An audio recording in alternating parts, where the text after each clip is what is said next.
नमस्कार, मेरा नाम है नीलेश गुप्ता और एनटीसी के लिए लेटेस्ट इन्फॉर्मेशन जो आपके पास आ रही है उसको हम यहाँ पर लेके आ रहे हैं। देखिए, सबसे पहले हम बात करते हैं एनसीईआरटी की वेबसाइट पे क्या इन्फॉर्मेशन दी हुई है। एनसीईआरटी की वेबसाइट पे इन्फॉर्मेशन दी गई है जिसकी बहुत से लोग मिस इंटरप्रिटेशन लगा रहे हैं। हम बिल्कुल एनसीईआरटी की वेबसाइट पर जो इन्फॉर्मेशन दे रखी है उसको लेके आ रहे हैं।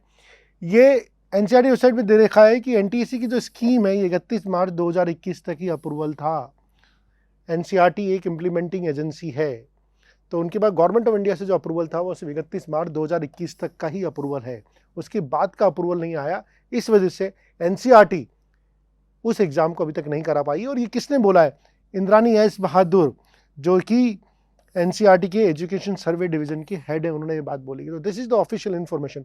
लेकिन इसका ये मतलब नहीं है कि एनटीसी नहीं होगा। इसका सिर्फ ये मतलब है कि अभी तक फर्दर ऑर्डर्स नहीं आए, बजट नहीं आया होगा, जिस पर डिस्कशन नहीं हुआ होगा कि स्कॉलरशिप बढ़ानी है, घटानी है, प्रारूप में कुछ चेंज करना है, वो डिसीजन नहीं आया होगा। इसलिए अभी एनटीएससी के एग्ज़ाम को स्टॉल कर लिया गया है। लेकिन कई न्यूज़पेपर्स में अलग अलग मिस इंटरप्रिटेशन किया है इसको। अब देखिए, ये कोटा के न्यूज़पेपर में एक खबर छपी है, इसके बारे में बात कर लेते हैं। इसमें बोला है कि एनटीएससी का एग्ज़ाम नहीं होगा, जबकि ऐसा कहीं नहीं लिखा हुआ कि एनटीएससी का एग्ज़ाम नहीं होगा।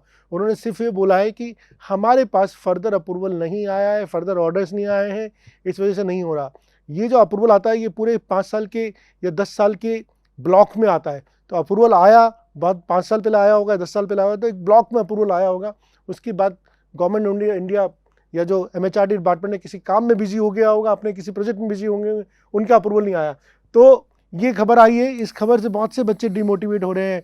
तो उनको डिमोटिवेट होने की ज़रूरत नहीं, उनको अपनी पढ़ाई पे फोकस करना है। हालांकि एक पॉजिटिव खबर और भी आई है जो किसी दूसरे न्यूज़पेपर में आई है, वो भी मैं आपके साथ शेयर करना चाहता हूँ। वो भी आज की खबर है, और ये जो खबर है वो ये बोलती है, ये खबर क्या बोलती है? NTSC scholarship numbers and amount likely to be increase. हमें उससे पहले ये तो पता होना चाहिए एनटीसी में होता क्या है। तो एनटीसी अभी 2000 बच्चों को स्कॉलरशिप मिलती है। अगर अभी की बात करूं तो 2000 बच्चों को स्कॉलरशिप मिलती है करंट फॉर्मेट में। 2000 बच्चों को स्कॉलरशिप मिलती है, और क्लास 10th में एग्ज़ाम होता है, ये आपको पता ही होगा। और शुरू में 1250 रुपीज़ पर मंथ की स्कॉलरशिप मिलती है फॉर 11th एंड 12th, और उसके बाद में 2000 रुपीज़ पर मंथ की स्कॉलरशिप मिलती है।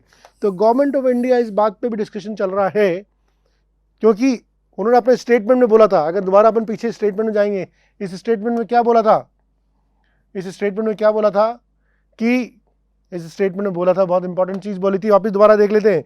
इस स्टेटमेंट में बोला था कि ये जो है fully funded by the ministry of education है ये स्कीम, और ये जो प्रेजेंट फॉर्म है, in its present form is not been approved and start till further orders. तो एनसीईआरटी का कहना है कि एनटीएस जो स्कीम है ये प्रेजेंट फॉर्म में नॉट बीन अप्रूव्ड, यानी कि कहीं ना कहीं बातचीत चल रही है इसकी फॉर्म को चेंज करने की। फॉर्म चेंज करने का मतलब क्या क्या हो सकता है? हो सकता है कि पेपर पैटर्न को चेंज कर दिया जाए। फॉर्म चेंज करने का मतलब हो सकता है कि पेपर पैटर्न को चेंज कर दिया जाए, हो सकता है नंबर ऑफ स्कॉलरशिप्स में चेंज किया जाए, ये चेंज किया जाए, या फिर हो सकता है कि अमाउंट ऑफ स्कॉलरशिप चेंज किया जाए, ये भी हो सकता है, या फिर एलिजिबिलिटी को भी चेंज किया जा सकता है। लेकिन इसका ये मतलब कभी भी नहीं निकलता कि एनटीसी एग्ज़ाम को विदहेल्ड कर लिया गया है, या फिर इस स्कीम को विड्रॉ कर लिया गया है, इस स्कीम को कैंसिल कर दिया गया है। तो ये क्लियरिटी लाना बहुत जरूरी था, और इसके लिए वीडियो शूट किया गया है।